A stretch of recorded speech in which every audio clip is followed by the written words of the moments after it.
The untold story of Coco Martin. What if I told you that the man behind the biggest primetime comeback of 2025 once stood outside network gates, just hoping to be noticed? That the actor-director who now commands millions of viewers every night used to clean offices overseas just to survive? Stay with me until the end, because the story of Coco Martin's unstoppable journey to Batang Quiapo will make you believe that no dream is too far when a Filipino heart refuses to give up. Please like, share, and subscribe for more inspiring stories. Coco Martin's return to the spotlight through Batang Quiapo isn't just a television success. It's a living testament to what relentless hard work, humility, and deep love for storytelling can achieve.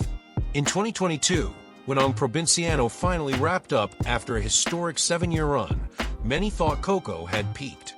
After all, what else could he possibly prove after dominating primetime for nearly a decade? But Coco wasn't done, not even close. Instead of resting on his laurels, he went back to his roots. He envisioned something even deeper, more connected to the Filipino soul, Batang Quiapo.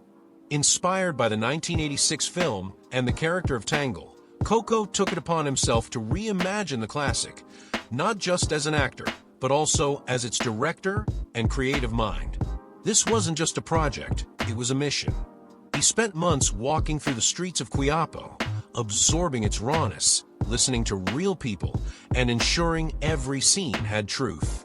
The challenges were massive. Rebooting a beloved classic is always risky. Expectations were sky-high. Networks doubted. Critics waited for failure. But Coco stayed silent and focused, working behind the scenes with the same discipline that once got him through the graveyard shift as a janitor in Canada. Day in, day out, he worked on every detail, casting, locations, scripts, and stunts. For him, Batang Quiapo was more than a show.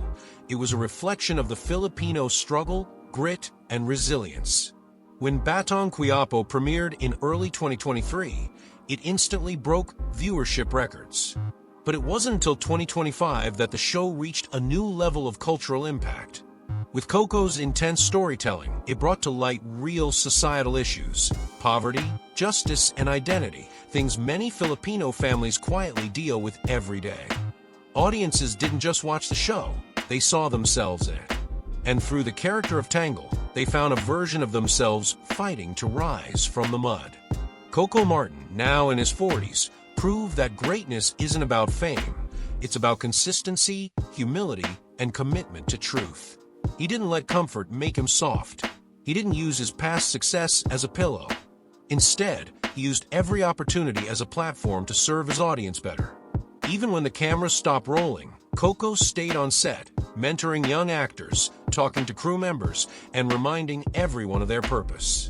It's rare to see someone who has everything still work, like they have nothing. But that's Coco. He still wakes up early, still reviews scripts line by line, still walks into scenes barefoot, if that's what it takes to make it real. And maybe that's why Batang Quiapo didn't just succeed, it exploded. Because it carried the DNA of a man who never forgot where he came from. Filipino traits like sipag, tiyaga, pakikipagapwa, and pagmamalasakit are alive in Coco's journey.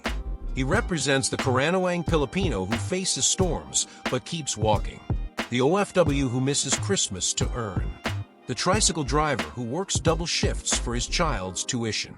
The vendor who prays before every sale. Coco's story is their story, only televised. Now in 2025, Batang Quiapo continues to evolve, reaching global audiences, winning awards, and breaking barriers. But Coco doesn't celebrate with champagne. He celebrates by going back to work, by writing the next chapter, by helping others rise with him. That's the kind of leader he is, not loud, but loud in action. Not flashy, but fierce in intention. So if you're wondering what truly makes Coco Martin inspiring, it's not just the fame, the money, or the roles. It's the refusal to settle, the refusal to stop dreaming, and most importantly, the refusal to let go of Filipino values in the face of fame. He is proof that success doesn't change a man, it reveals who he really is. If you've ever felt stuck, unseen, or hopeless, remember this: the man you watch on primetime, the one leading one of the greatest shows of this generation, once stood in your shoes. And if Coco Martin can rise from janitor to primetime king, from rejected extra to cultural icon, then maybe, just maybe, your time is coming too. What do you think about Coco Martin's journey through Batang Quiapo? Let us know how his story inspired you. Your voice matters.